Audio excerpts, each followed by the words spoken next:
Als das Mädchen an diesem Tag nach einem heftigen Regenschauer eine schlammige Straße entlang fuhr, hörte sie, dass das Tier feststeckte. Sie half ihm und erlebte eine große Überraschung. Sehen wir uns die Geschichte weiter an. Es war eine Eule, deren ganzer Körper so mit Schlamm und Dreck bedeckt war, dass ihre Umrisse nicht mehr erkennbar waren. An seinem Körper gab es keine saubere Stelle und wenn ihm nicht rechtzeitig geholfen würde, wäre er wahrscheinlich im kalten Schlamm ertrinken. Die Eule versuchte, mit den Flügeln zu schlagen, konnte sich jedoch nicht erheben und sank nur noch tiefer. Das Mädchen ließ den Schlamm auf ihre Kleidung spritzen und hob die Eule schnell aus der Pfütze. Sie brachte es nach Hause und wusch mit warmem Wasser nach und nach die dicke Schlammschicht weg, wodurch mehrere Wunden auf seiner Haut zum Vorschein kamen. Schlimmer noch, die Flügelfedern waren ihm so sehr ausgefallen, dass er nicht mehr fliegen konnte. Deshalb brachte sie ihn sofort zum Tierarzt. Die Ärzte stellten fest, dass der Vogel ohne eine erneute Federtransplantation dauerhaft seine Flugfähigkeit verlieren würde.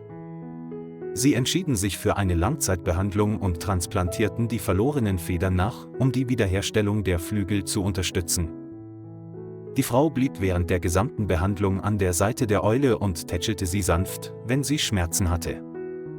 Sie hätte nie gedacht, dass sie eine Eule einmal lieb gewinnen würde, doch die Widerstandskraft in ihren Augen ließ ihre Wertschätzung für sie immer mehr steigen. Nach Abschluss der Behandlung wurde die Eule zur Pflege nach Hause gebracht. Der lang erwartete Tag kam endlich, seine Federn waren vollständig nachgewachsen und seine Flügel waren stärker als je zuvor.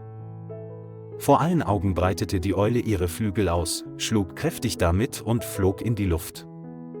Alle waren aufgeregt, weil es das erste Mal war, dass jemand sah, dass es wieder wirklich gesund war. Sie wussten, dass es Zeit war, ihn wieder in die Wildnis zu entlassen, und obwohl sie zögerten, waren sie froh, dass er endlich frei war. In jenem Winter, als es überall kalt war, ertönte ein leises Klopfen an der Glastür.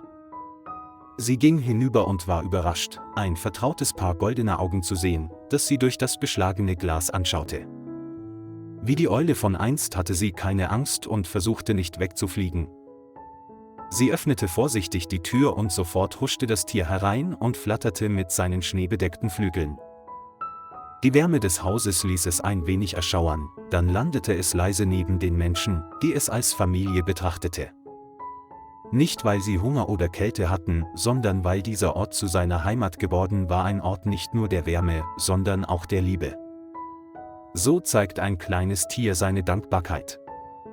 Lieber Freund, vielen Dank, dass Sie sich die Zeit genommen haben, der Geschichte zu folgen. Vergessen Sie nicht, den Kanal zu liken und zu abonnieren, um uns zu unterstützen.